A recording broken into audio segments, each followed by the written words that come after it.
अस्सलाम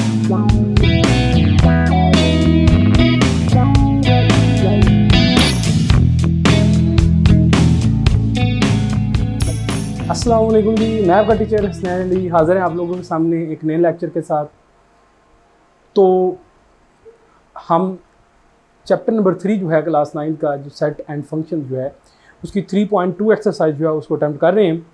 तो उसके आज हमारे पास क्वेश्चन नंबर 10 से लेकर जो है वो हम 13 तक जो है वो डिस्कस करेंगे। तो सबसे पहले हम करते हैं जी क्वेश्चन नंबर 10। मैं इसकी स्टेटमेंट पढ़ता हूँ, लेंथी स्टेटमेंट है, मैंने बोर्ड पे नहीं लिखी, आप अपनी बुक खोल लें और मेरे साथ ये स्टेटमेंट जो है उसको रीड आउट करें। कहता है इन ए ट्रेनिंग सेशन, एक ट्रेनिंग सेशन के अंदर the participant have training session 17 participant have a laptop. कहता है एक ट्रेनिंग का सेशन चल रहा है, उसमें जो 17 लोग हैं उनके पास लैपटॉप मौजूद हैं। 11 हैव टैबलेट, और 11 लोग जो हैं उनके पास टैबलेट्स हैं। And 9 have laptop. 17 participants have laptop, 11 have tablets and 9 have laptops and the tablet। और कुछ 9 लोग जो हैं जिनके पास लैपटॉप और टैबलेट्स मौजूद हैं। 6 have the laptop plus books, और जो 6 हैं उनके पास लैपटॉप और किताबें हैं।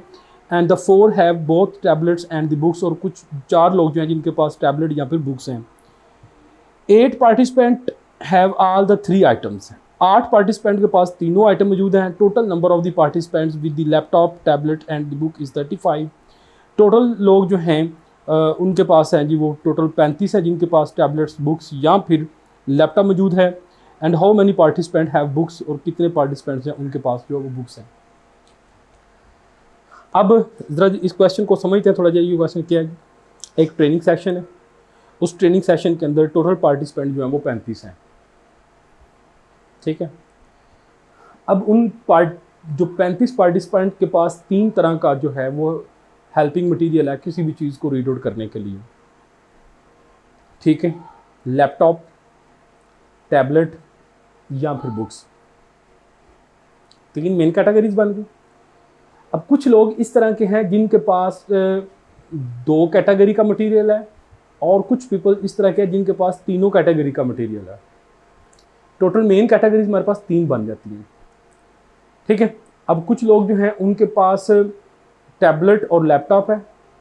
कुछ पीपल इस तरह के जिनके पास लैपटॉप और बुक्स हैं, और कुछ पीपल इस तरह के जिनके पास टैबलेट्स और बुक्स हैं, ठीक है। और कुछ पीपल इस तरह के जिनके पास लैपटॉप भी है, बुक्स भी हैं और टैबलेट भी है। अब वो हमसे कहता है कि आप मुझे बताओ कि कितने लोग इस तरह के हैं जिनके पास सिर्फ और सिर्फ बुक्स हैं, ना उनके पास लैपटॉप है और ना उनके पास टैबलेट है। तो टोटल 3 कैटेगरीज में हम अपने मेन जो कोर्स है उसको रखते हैं। उसके बाद फिर हम देखते हैं कि 2 कैटेगरीज, उसके बाद फिर 3 कैटेगरीज का मटेरियल जिनके पास है। सही हो गया? तो चलें अपने क्वेश्चन पे चलते हैं, ज़रा देखते हैं। टोटल नंबर ऑफ पार्टिसिपेंट जो हमारे पास 35 है, ठीक हो गया। और पार्टिसिपेंट हैव लैपटॉप, और वो पार्टिसिपेंट जिनके पास लैपटॉप है उनकी तादाद 17 है। और वो वाले उनको हमने लेट कर लिया कि वो यूनिवर्सल है, टोटल पार्टिसिपेंट को यूनिवर्सल सेट के बराबर लेट कर लिया, ठीक हो गया। और जो हमारे पास पार्टिसिपेंट है जिनके पास लैपटॉप है उस सेट को हमने A के बराबर कंसिडर कर लिया। और वो वाले पार्टिसिपेंट जिनके पास टैबलेट है उसको हमने B सेट जो है कंसिडर कर लिया, और उनकी तादाद है 11। और वो वाले पार्टिसिपेंट जिनके पास खाली बुक्स हैं उनको हमने सेट C कह दिया, और उनकी तादाद जो है वो हमने फाइंड आउट करनी है जिनके पास सिर्फ और सिर्फ बुक्स हैं। अब वो वाले पार्टिसिपेंट जिनके पास लैपटॉप और टैबलेट दोनों मौजूद हैं उनकी तादाद हमारे पास, उसको हमने A इंटरसेक्शन B कह दिया, और उनकी तादाद हमारे पास 9 है। और वो वाले पार्टिसिपेंट जिनके पास लैपटॉप और बुक है उनको हमने A इंटरसेक्शन C कह दिया, उसकी तादाद 6 है। और वो वाले पार्टिसिपेंट जिनके पास टैबलेट और बुक्स है उनकी तादाद हमारे पास 4 है, ठीक हो गया। अब कुछ पार्टिसिपेंट इनके पास है जिनके पास तीनों जो हो प्रोडक्ट जो हैं वो मौजूद हैं, और उनकी तादाद है जी हमारे पास 8। अब वो कहता है जी find the participant have books, वो वाला पार्टिसिपेंट फाइंड आउट करे जिनके पास बुक्स हैं, जिनके पास सिर्फ और सिर्फ बुक्स हैं। तो इसके लिए फिर हम क्या इस्तेमाल करेंगे, हम principle of inclusion and exclusion इस्तेमाल करेंगे। Use the principle of inclusion and exclusion।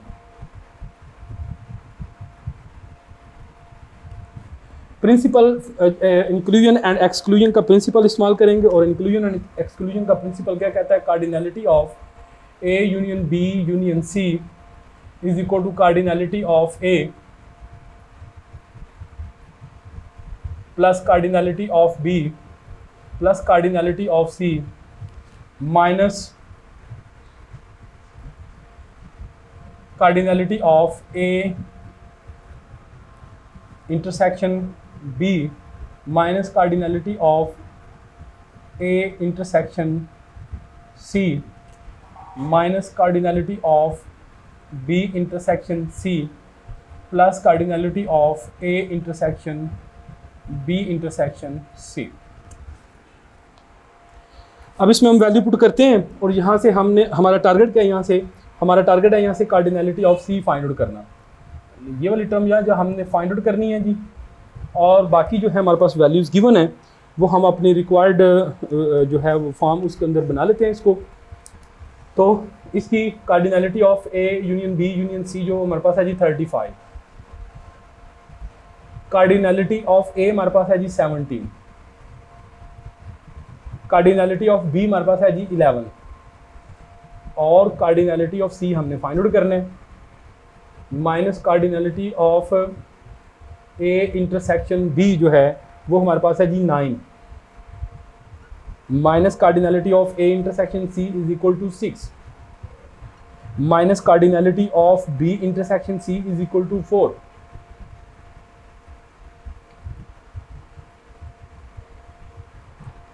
Plus cardinality of A intersection B intersection C is equal to 8। ठीक है जी। तो अब हम इसको थोड़ा सिंप्लीफाई कर लेते हैं। तो ये हमारे पास क्या बन जाएगा जी 35, ये 17 प्लस 11 प्लस 8 जो है ये हमारे पास क्या बन जाएगा जी 36, प्लस कार्डिनलिटी ऑफ सी। अब ये चारों टर्म्स जो है ये मल्टीप्लाई हो गए कितना 15 और 4 19 बन जाएगा, माइनस 19।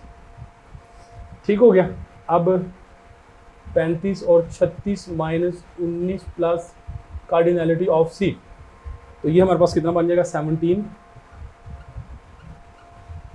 प्लस कार्डिनलिटी ऑफ सी, ये इधर आकर माइनस हो जाएगी, तो cardinality of C is equal to 35 minus 17, cardinality of C is equal to 18।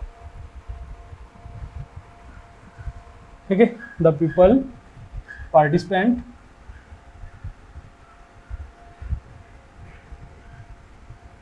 have only books are 18। ठीक हो गया जी। नेक्स्ट क्वेश्चन नंबर 12 जो है वो हम पहले अटैम्प्ट करेंगे, और उसके बाद फिर हम क्वेश्चन नंबर जो 11 जो है उसको हम बाद में अटैम्प्ट करेंगे। तो क्वेश्चन नंबर 12 कहता है in a secondary school, book open कर लें और मेरे साथ साथ रीड आउट करें। इन ए सेकेंडरी स्कूल कहता है सेकेंडरी स्कूल के अंदर विद 125 स्टूडेंट पार्टिसिपेट, कहता है 125 स्टूडेंट जो वो पार्टिसिपेट कर रहे हैं। At least one of the following sports cricket, football और हॉकी। ठीक है। अब वो कहता क्या जी, आप लोगों के पास एक स्कूल है, उसके अंदर टोटल 125 स्टूडेंट हैं और वो 3 गेम्स खेलते हैं। कौन? 3 गेम्स। कौन कौन सी? Cricket, football and hockey. ठीक हो गया। कहता है जी 60 students play cricket, 70 students play football, 40 student play hockey, 25 student play both cricket and the football, 15 student play both football and hockey and 10 student play both cricket and hockey. ठीक है जी। तो देखें सिचुएशन फिर सेम है, कुछ मिलती जुलती या पिछले सवाल की तरह। टोटल 125 स्टूडेंट हैं, उनमें से कुछ स्टूडेंट जो हैं वो क्रिकेट खेलते हैं, कुछ फुटबॉल खेलते हैं, कुछ हॉकी खेलते हैं, कुछ क्रिकेट और फुटबॉल, कुछ क्रिकेट और हॉकी, कुछ फुटबॉल और हॉकी जो है वो खेलते हैं। टोटल 6 कैटेगरीज हमारे पास बन जाती हैं। अब इसमें वो आप लोगों से डिमांड क्या करता है? वो डिमांड करता है जी, कहता है how many student play all the 3 sports. कहता है बताओ कि कितने स्टूडेंट जो हैं वो तीनों गेम्स खेलना जो है वो पसंद करते हैं। सारे तो नहीं ना तीनों गेम खेलेंगे, उनमें से चंद एक स्टूडेंट है जो तीनों गेम्स खेलना पसंद करेंगे। तो कहता है उनकी तादाद फाइंड आउट करें जो तीनों गेम्स खेलना पसंद करेंगे। ठीक है। और उसके बाद इसी क्वेश्चन के सेकंड पार्ट के अंदर वो हमें कहता है draw the Venn diagram showing the distribution of the sports participation in all the game. कहता है कि इनकी जो है वेन डायग्राम दे जिसमें तीनों खेल की जो पार्टिसिपेंट है उनकी जो हमें तादाद जो है वो सेपरेट जो है वो नज़र आ जाए। ठीक है जी, तो हम देखते हैं जी हमारे पास टोटल नंबर ऑफ स्टूडेंट्स जो हैं वो कितने हैं जनाब। टोटल नंबर ऑफ स्टूडेंट जो है वो हमारे पास है जी 125। ठीक हो गया। और 3 हमारे पास सेट हैं, क्रिकेट, फुटबॉल एंड हॉकी। अगर तीनों का हम यूनियन लेंगे तो वो भी 125 के बराबर जो है वो आ जाएगा। अब हमने लेट कर लिया कि जो हमारे पास टोटल नंबर ऑफ स्टूडेंट है वो यूनिवर्सल सेट है, और जो सेट ए है वो स्टूडेंट प्ले द क्रिकेट और उनकी कार्डिनलिटी हमारे पास 60 है, और जो सेट बी है वो स्टूडेंट प्ले द फुटबॉल और उसकी कार्डिनलिटी हमारे पास 70 है।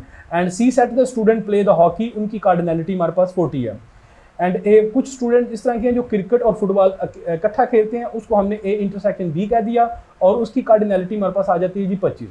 कुछ स्टूडेंट जो है वो क्रिकेट और हॉकी दोनों खेलना पसंद करते हैं, उसको हमने ए इंटरसेक्शन सी कह दिया और उसकी कार्डिनलिटी हमारे पास है जी 10। कुछ स्टूडेंट जो हैं वो फुटबॉल और हॉकी खेलना पसंद करते हैं, उसको हमने बी इंटरसेक्शन सी कह दिया और उसकी कार्डिनलिटी हमारे पास है जी 15। अब कहता है how many students play all the games, बताएं कि कितने स्टूडेंट जो है वो ऑल द गेम खेलना जो है पसंद करेंगे। तो हमने क्या करना है जी, cardinality of A intersection B intersection C जो है वो हमने फाइंड आउट करनी है। तो इसके लिए भी हम use principal of inclusion and exclusion जो है वो इस्तेमाल करेंगे। Principal of inclusion and exclusion मैंने अब लिख लिया हुआ है। अब हम इसके अंदर वैल्यूज पुट करेंगे। हमारे पास सबसे पहले हमारे पास यूनियन की जो वैल्यू हमारे पास कितनी बन जाती है जी 125। आगे कार्डिनलिटी ऑफ ए जो है उसकी वैल्यू हमारे पास है कितनी जी 60, plus cardinality of B is 70, plus cardinality of C is equal to 40,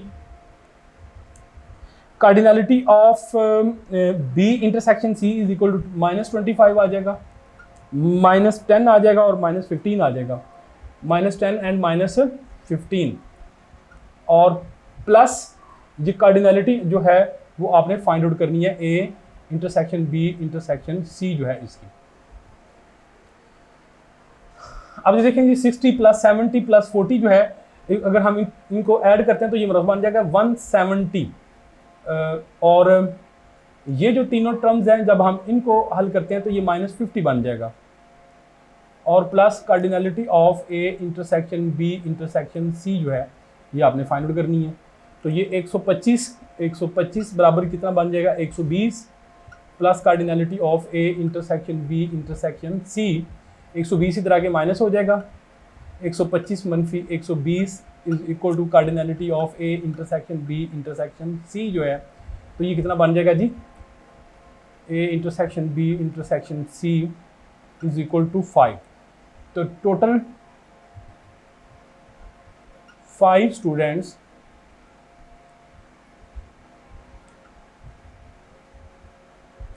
like to play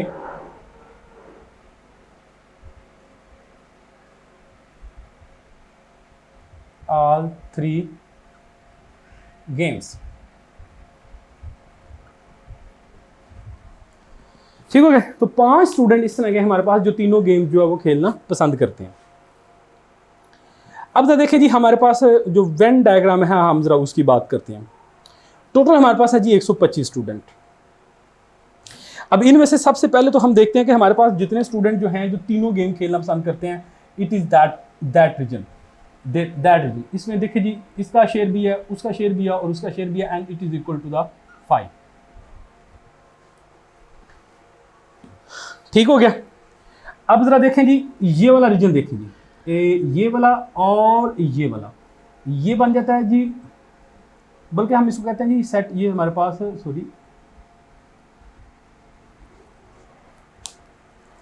ये हमारे पास बचता है जी set A, this is a set B and this is a set C. ठीक है। अब यह वाला हिस्सा बन जाता है ए इंटरसेक्शन सी।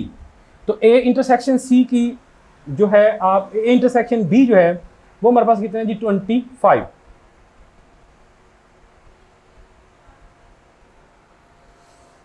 ले जी, तो ये हमारे पास आ गया जी 25।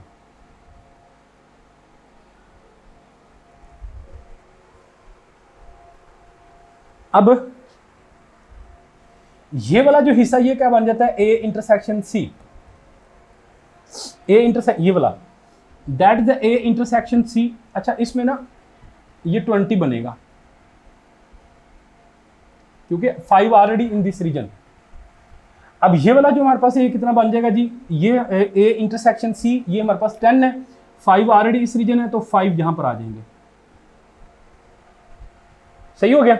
अब आप इस रीजन की बात करते हैं, ये वाला रीजन हमारे पास क्या है जी, ये हमारे पास है जी बी इंटरसेक्शन सी, ये हमारे पास है region B intersection C, and B intersection C total जो है 15 है, 10 5 ऑलरेडी है तो इस हिस्से के अंदर कितने आ जाएंगे जी 10।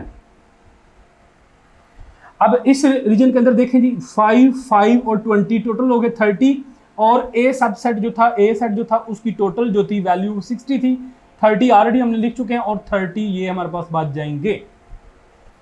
अब 30 स्टूडेंट इस तरह के हैं हमारे पास जो सिर्फ और सिर्फ जो है वो सेट ए का हिस्सा है। अब यहाँ पर देखें जी सेट बी जो है, सेट बी की तादाद हमारे पास कितनी थी जी 70। अब जो 70 देखें जी 20 25 और 35 और बाकी 35 स्टूडेंट जो हैं वो सेट बी का हिस्सा है। अब सेट सी के अंदर देखें, सेट सी की टोटल स्पेस जो थी वो 40 थी, तो अब जरा देखें सेट सी के अंदर 5 और 5 10 और 5 10 20 ये हमारे पास टोटल इसमें आ जाएंगे जी 20। ले जी ये थी इसकी वेन डायग्रामेटिकली जो है एक्सप्लेनेशन। ठीक है, तो मैं उम्मीद जो है अगला जो हमारा अब जो क्वेश्चन है वो है जी क्वेश्चन नंबर 11 और क्वेश्चन नंबर 13 जो है। चलते हैं हम ज़रा देखते हैं क्वेश्चन नंबर 13 और क्वेश्चन नंबर 11 जो है उनके अंदर हमने क्या करना है।